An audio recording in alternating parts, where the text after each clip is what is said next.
정부가 국가 방역체계 개편 방안을 확정했습니다. 신종 감염병에 대한 보다 효과적이고 철저한 대응체계가 구축됐습니다. 황교안 총리가 제2차 국민안전 민간합동회의를 개최했습니다. 무엇보다 교통안전의 근본을 바로 세울 것을 강조했습니다. 황 총리가 소상공인 및 수출 중소기업인과 오찬 간담회를 가졌습니다. 정부도 지원을 위해 최선을 다할 것을 밝혔습니다. 여러분 안녕하십니까? 프라임뉴스 이원철입니다. 메르스로 우리 사회 안전망에 대한 문제가 다시 한번 제기됐었는데요. 취임 시부터 안전을 강조한 황 총리가 국가 방역체계 개편에도 적극 나섰습니다. 국무총리 주재로 진행된 제72차 국가정책조정회의에서 신종 감염병 대응을 위한 국가 방역체계 개편 방안이 확정됐습니다.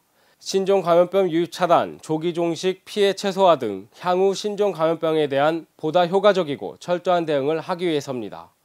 개편 방안에는 메르스 발생 이후 대응 과정, 발생 원인의 철저한 분석과 현장 간담회 등을 통한 현장 경험자, 각계 전문가 및 관계자의 의견이 폭넓게 반영됐습니다.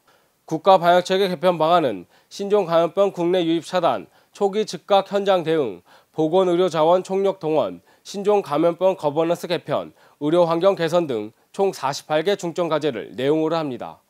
복지부는 관계부처 및 지자체, 시민단체 등과 긴밀한 협력을 통해 개편 방안이 원활히 추진될 수 있도록 최선을 다할 예정이며 추가적으로 개편 방안을 보완하고 세부 실행 계획을 면밀히 수립할 예정입니다. 사고 발생 시 안전띠를 착용하지 않을 경우 사망률이 3.2배나 높다는 연구 결과가 있었는데요. 전자석, 안전띠 의무화 등을 내용으로 하는 안전대책이 논의됐습니다. 황 총리가 민간 전문가 및 정책 수요자가 참여하는 제2차 국민안전 민간합동회의를 개최했습니다.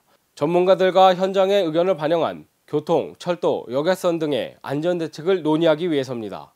황 총리는 교통안전에 대한 경각심이 여전히 부족하다고 지적하며 교통안전의 근본을 바로 세울 것을 강조했습니다. 선진국 수준의 교통안전 환경을 이루기 위해서는 교통안전의 근본을 바로 세워야 할 것입니다. 무엇보다도 교통법규를 잘 지키는 것이 기본이고 핵심이라고 생각합니다. 이날 회의에서는 전자석 안전띠 의무화 추진 등 교통안전대책, 승강장 스크린도어 전면 설치 등 철도 안전대책, 연안 여객선 안전대책이 논의됐습니다. 황 총리는 대책들이 현장에서 제대로 이행되는지 지속적으로 점검하고 안전 정책들을 국민들이 체감할 수 있도록 정착시켜 나갈 것을 당부했습니다. 국내외 경제 침체로 내수는 물론 수출 시장도 힘든 상황인데요. 황 총리가 연일 간담회를 열어 소상공인과 수출 중소기업인을 격려했습니다. 황 총리가 8월 27일과 28일 양일간 오찬 간담회를 개최했습니다. 우선 27일에는 주요 소상공인 단체장과 분야별 소상공인 등을 초청해 내수 활성화를 위한 소상공인 정책 방향, 전통시장 활성화 방향 등에 대한 의견을 청취했습니다. 황 총리는 현장에서 최선을 다할 것을 당부하는 한편 정부도 소상공인 자립과 자생력 제고를 위한 지원에 최선을 다할 것을 밝혔습니다. 이어 28일에는 울산 지역 수출 중소기업 대표들을 초청해 중소기업의 수출 활력 제고를 위한 다양한 방안에 대해 집중적으로 논의했습니다. 중소기업 대표들로부터 현장의 경험과 어려움을 청취한 황 총리는 수출 활성화를 위해 실효성 있는 방안 마련에 최선을 다할 것을 밝혔습니다.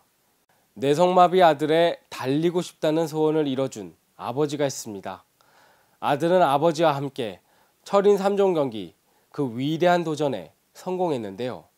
어려움 속에서도 꿈을 향해 도전하는 이들에겐 용기와 희망이 될 것 같습니다. 언제나 용기와 희망을 가지시길 바라며 프라임뉴스 마무리하겠습니다. 고맙습니다.